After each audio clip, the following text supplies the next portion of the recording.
নমস্কার। আমি doctor Somnath Maiti, consultant physician, South Calcutta.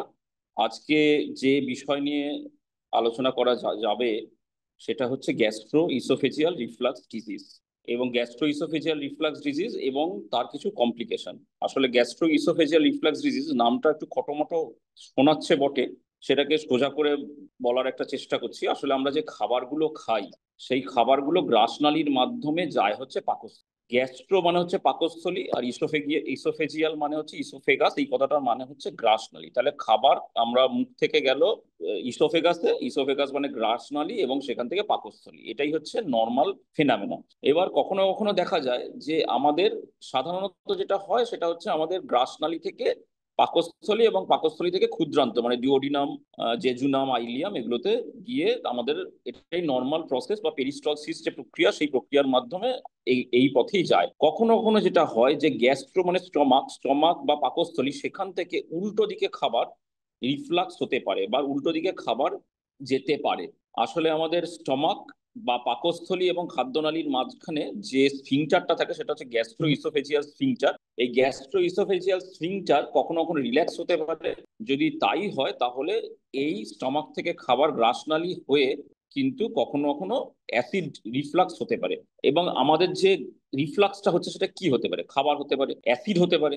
আমরা যে খাবার খেলাম সেই খাবার ইসোফেগাসের মধ্যে বা গ্রাসনালীর মধ্যে রিফ্লাক্স হলো, এবং সেই রিফ্লাক্সটা কোথায় যেতে পারে? আমাদের মুখে। এবং সেখান থেকে আমরা জানি যে গ্রাসনালী এবং শ্বাসনালী ভীষণ পাশাপাশি অবস্থিত, একদম ভীষণ ক্লোজলি অ্যাসোসিয়েটেড। তো সেই জিনিসে আমাদের খাবার গ্রাসনালীর মধ্যে দিয়ে কিন্তু শ্বাসনালীর মধ্যে যেতে পারে।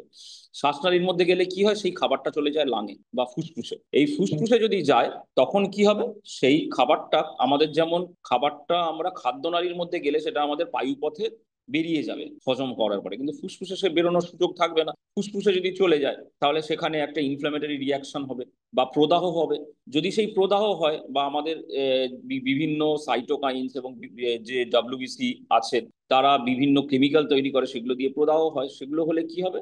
সেটা হলে অ্যাকিউট লাং ইনজুরি। তাহলে দেখা যাচ্ছে গ্যাস্ট্রো ইসোফেজিয়াল রিফ্লাক্স ডিজিজ সেটা করছে অ্যাকিউট লাং ইনজুরি। এই অ্যাকিউট লাং ইনজুরি হলে সেখান থেকে নিউমোনিয়া, ইনফেকশন, এগুলো সমস্ত কিছু হতে পারে। তাহলে গ্যাস্ট্রো ইসোফেজিয়াল রিফ্লাক্স ডিজিজ আমাদের আহ, এই যে ডাক্তারের চেম্বারে আসে ভীষণ কমন, যে আমাদের বুকে আপার অ্যাবডোমেন বা উপরের দিকের পেটে সামান্য ব্যথা, মুখে টক জল মাঝে মাঝে রিফ্লাক্স হচ্ছে বা টক জল ফ্লাশ হচ্ছে, কখনো কখনো ডিসপেপসিয়া এবং পেট ফেপে থাকছে।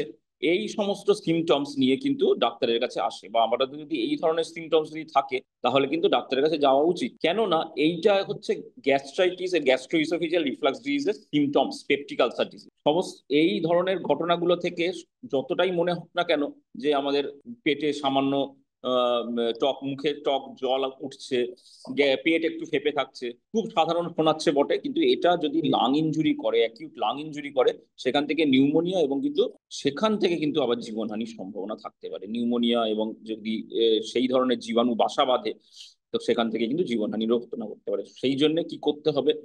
অবশ্যই আপনার ঘরের যে আপনার যে গৃহ চিকিৎসক আছে বা যে কনসালটেন্ট ফিজিশিয়ান, যার কাছেই যান না কেন, ওনার কাছে অবশ্যই আপনারা যাবেন, গিয়ে আপনার সিমটমস সম্বন্ধে বলবেন।